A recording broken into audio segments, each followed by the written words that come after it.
Hey everybody, it's Josh Runquist here for Heavy Debriefings, and we're about to get into the top 10 albums of 2006. We are in the back half now of this whole series, and that really makes me sad. I can't believe we've already gone through albums 1988 through 2005. But hey, here we are, 2006. I was a junior in high school.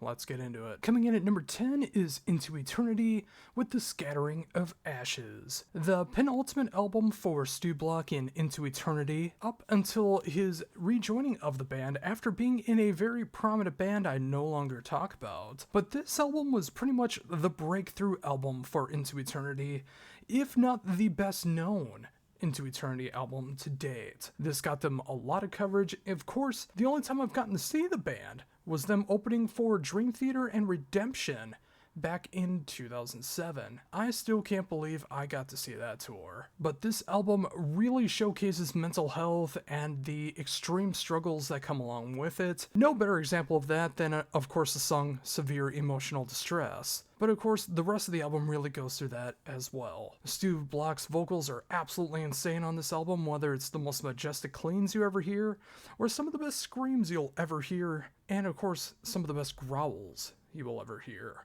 Stu Block is just perfect from start to finish. And that's not to say the rest of the band didn't do their part as well too, because if it wasn't for the insane solos, killer bass, awesome instrumentation, and of course, drums that may have been written by my dear departed friend, Adam Sagan. He unfortunately did not get to record on this album, but he was able to record with other bands after this album, but I know he was part of the writing process for this album, which I truly appreciate. This is just, whether you think about it, it might be a very underrated, if not unknown, extreme metal album, and I think you really need to give it a chance.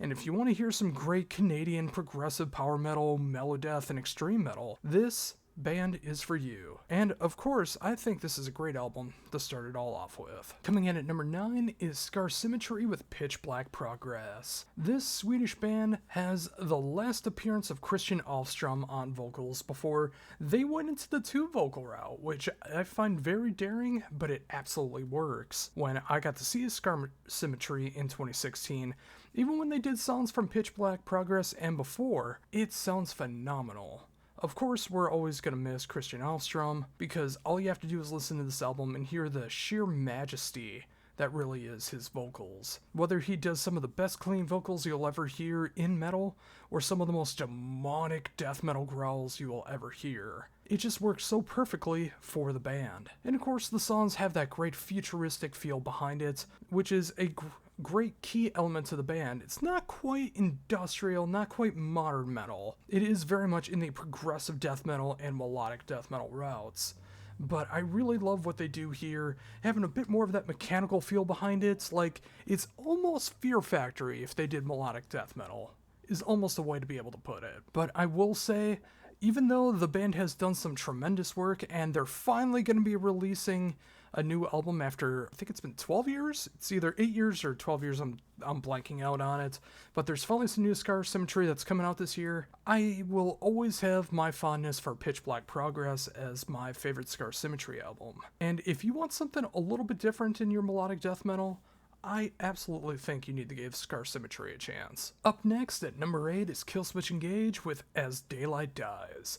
No, not the death melodic doom metal band, which I will be talking about at some point. Wink wink, nudge nudge. Yes, the second album with Howard Jones on vocals, probably my least favorite album of the three that he was a part of, at least so far. There's nothing really wrong with this album at all. I do love it. There's actually not really a Killswitch Engage album I don't enjoy. But all of that said, I do feel like this one's probably the lowest for me because it does kind of feel like the end of Heartache Part 2. But you could also flip the coin and say it is like the end of Heartache Part 2, which is a really good thing, as that is still my favorite Killswitch Engage album. It does feel a little more thought through, the production is just a little bit better, the CM Punk theme is on here as a B-side. There's a lot of great things to enjoy, but there is a reason why it's number 8 on this list compared to other ones that will be a little bit higher. For you, your mileage might vary. If you've never checked them out, first of all, shame on you.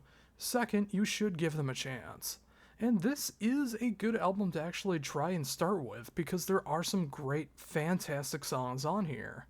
And some of my favorite Killswitch Engage songs are on this album. But all you have to do is check out my backwards marathon that I did on Killswitch Engage and you'll get a little more detail. But yeah, otherwise, this is coming in at number 8. Coming in at number 7 is by far the heaviest Celtic Frost album, their final album, Monotheist, or Monotheist, however you choose to pronounce it. Yes, Tom G. Warrior and company unleashed basically the prototype of what Triptykon would later become all throughout this album. It is just as crushing. It almost doesn't even feel like a Celtic Frost album. It feels way too heavy compared to everything else that they did, which is either more black metal, more thrash metal, or in the case of Cold Lake, 80s glam. But I know Tom G. Warrior doesn't like to hear about that, but I don't have a problem with that album. Monotheist is the kind of album that is just soul-crushing, whether you look at it from a religious standpoint, a mental health standpoint, or just musically. And if you want to know what Triptykon is all about without actually diving into Triptykon, easily give the final album from Celtic Frost your time of day. But if you also want a good starting point on what Celtic Frost is all about, I think this is also a good one to look back on and be able to go backwards from there. Of course, you're not going to find Cold Lake anywhere on streaming sites, but yeah, I think it's on YouTube probably. But check out the rest of their albums as well too, if you want to see the black metal, the thrash metal, the heavy metal, and yeah, maybe the 80s glam as well. Coming in at number 6 is Catatonia with The Great Cold Distance. For a lot of people, this is the crowning jewel of all of Catatonia's work. This is, to a lot of people, their best work. For me, I love this album, but I do have other favorites. And if you want to know what that is, make sure to check out my backwards marathon on Catatonia, one of the first ones I did for the YouTube channel. But this album is where the band broke through like they never had before. Of course, they were known well before this time, but it was really The Great Cold Distance that broke them out of the underground into more of the mainstream. And of course, no other song did that better than the song My Twin, which is just a soul-crushing heartbreaker of a song. But the rest of the album is so great as well. And you start to hear more of the progressive metal elements in here. You hear a little bit of Meshuggah, you hear a little bit of Tool in there. But it's still done in the Catatonia way where it is more gothic than anything else. It's just more of the riffage kind of feels in that progressive metal kind of route. But it doesn't go up its own ass like some other bands that I just mentioned. And of course, when you have Jonas doing his magnificent gothic vocals, which makes everyone's clothes come off if they hear him for long enough, all you have to do is understand why by listening to them. This is probably the perfect starter album if you want to get into Catatonia, because right now it's kind of at that midway point now, which is so weird to think about considering how many albums that they've had out. But yeah, this isn't the Death Doom era, this isn't the alternative era, although there's a little bit mixed in there. It's the beginning of the progressive metal era, and it just has a little bit of something for everybody. Not to the full extent of something like Last Fair Deal Gone Down or Sky Void of Stars has, but this arguably, to a lot of people, like I mentioned, is the best Catatonia album, so for some bands, why not start where a lot of people say it's the best? Ah, see, I told you I was getting there. At number 5 is Daylight Dies with Dismantling Devotion. Easily my favorite album from the band. It's the first one I heard from the band, but this is a life-changing album for me. This is arguably the first Doom album I ever listened to on my own accord, and I loved everything about it. When I first heard it, it made me think it was like an Americanized version of Opeth. Then it sat with me a little bit longer, and then I started to hear more of the Doom influence that, of course, Opeth never had. And you really just get to hear that melodic death doom with a little bit of prog in there. And to me, that just equals money. I am so happy I bought this album when I did, and it changed my life. It hit me on so many levels, whether it's musically, learning to play the way that Jesse Half was able to play. Lyrically, of course, the songs are so heart-rippingly sad. And the saddest song on this album is arguably the self-titled instrumental, Dismantling Devotion, which I hear over and over and over again, and it always brings a tear to my eye because the riffs just plunge into your heart and rip it out and show it to you and watch that blood trickle down. There's no other way I can describe it. It's just like, it tears your soul apart. And I love it. I love it for that reason. If music can make you feel, that's the music worth listening to. Daylight Dies is a dangerously underrated melodic death doom band, and whether they're done making albums or they have something that could happen in the future, I don't know. All I know is I'm very thankful for the music that they were able to create under the name Daylight Dies, and of course the 2021 release of MMXX. Or 2020, if that's the way you want to pronounce it. Coming in at number 4 is Sixth with Death of a Dead Day, the second album, and for the longest time, the final album from the band. And I'm so glad to see that in 2017 they were able to make at least one final album. It could be their last, they might be working on new material, I have no idea. But I'm so glad that this was not the last album, even though this is the pinnacle of their career. Part of the Friction is the single greatest, not only sixth song, best song of this style that incorporates mathcore and progressive metal, avant-garde, experimental, pop, emo moments. Everything that's ever been in this style, that is the perfect song. Mikey Goodman is one of the greatest frontmen to ever exist. He can do things with his vocal cords that no one else can. And of course the rest of the band is so great as well too, writing a soundtrack to his vocals like no one else. This album just simply rules. And if you want something of that progressive metal style that harkens into the hardcore, mathcore elements, some industrial moments, some progressive moments, some emo moments, some pop moments, emotional moments that can make you cry and just make you soar, this is the album for you. Coming in at number 3 is the Danish modern metal band Raunchy with Death Pop Romance. And I say modern metal because, at least in my humblest of humble opinions, this is the proto-modern metal album. And by that I mean, this is the first album that at least I'm aware of, and I'm sure there's other examples, but to me, no one did it better of combining modern pop, modern metal, and fusing it together into what a lot of bands are doing currently in 2023, especially when it started several years back, where a lot of bands were incorporating more of that pop influence into metal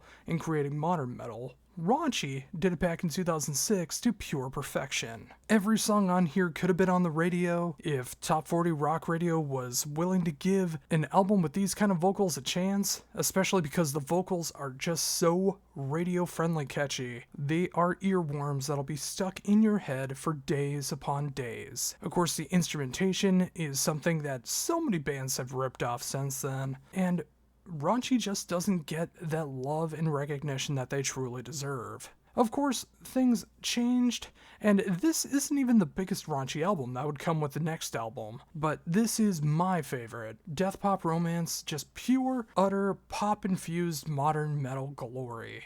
And you should check it out for yourself. Coming in at number 2 is Strap Young Lad with their final album, The New Black. And this is the most Devin Townsend Strap Young Lad album to date. And it's so weird saying that because, of course, Devin Townsend's been there from the beginning. It's his band. It's his creation. But this sounds more like his solo work more than Strap Young Lad, and that is a crazy thing to say because there are some crushing moments in this album. Some of the most insane riffs he's ever written are on this album. The chorus to Wrong Side. I defy you as a guitar player to be able to play that. I want to see you do it. Come on, do it. But it has some of the most catchy pop vocals that you're going to hear. It has Odorous Urungus on this album when they finally get to collaborate on a Strap Young Lad song. And it's just so sad because this was the final Strapping album. And it needed to be because it was deteriorating Devin's mental health, and no one should have to continue to be in a band that they don't want to be in just because you love them. It made me sad back in the day too. I didn't want to see them split up, but I would rather have Devin Townsend make the music that he wants to make rather than burn out. And unfortunately, he did burn out once again with the Devin Townsend project, but now he's under his own name, he's doing things under his own accord, and it's going in a much better direction for him mentally. Whether you enjoy the music or not, you gotta respect that. And when it comes to The New Black, There's so many great things to be able to appreciate it.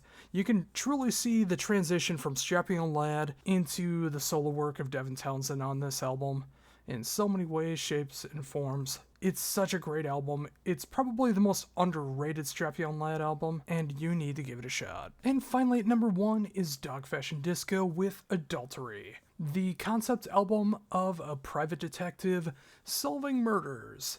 And it's done in some of the wackiest, most horrid ways that only Dog Fashion Disco can do. Now, if you've never checked out the band before, first of all, again, shame on you. And also, I understand why you might have some reservations because of the band name. I'm here to tell you to stop doing that shit and just check them out. They write some of the most creative, experimental, progressive music that you will hear.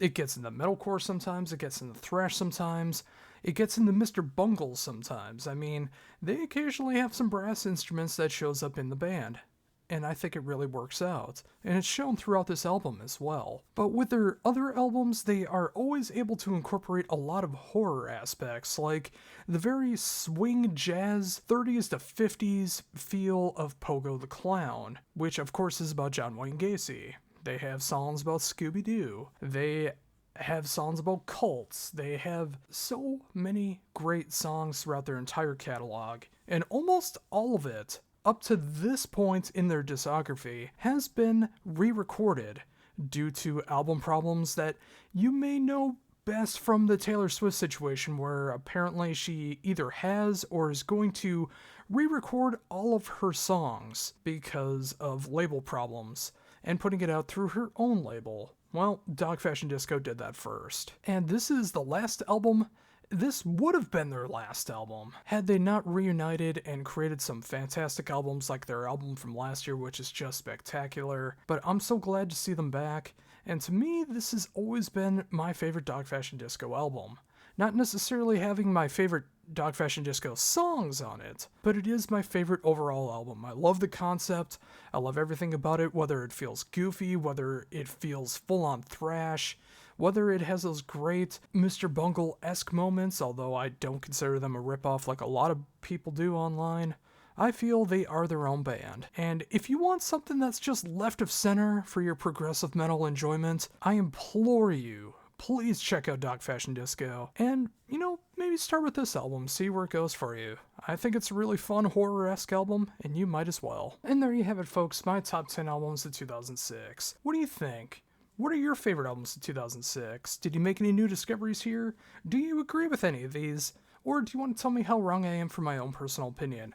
Let me know down below. Aimed at you, we're the Cowboys from Hell. Like, comment, share, and subscribe. And especially subscribe, especially comment, and especially share. Let's get this YouTube page over 1,000, and let me hit those 4,000 public views, so I can actually get a natural reach on YouTube once again. It's been far too long. And until my next top 10 video, backwards marathon, interview, review, or any other type of video I make here on the Heavy Debriefings YouTube channel. For Heavy Debriefings, this is Josh Runquist saying, see ya.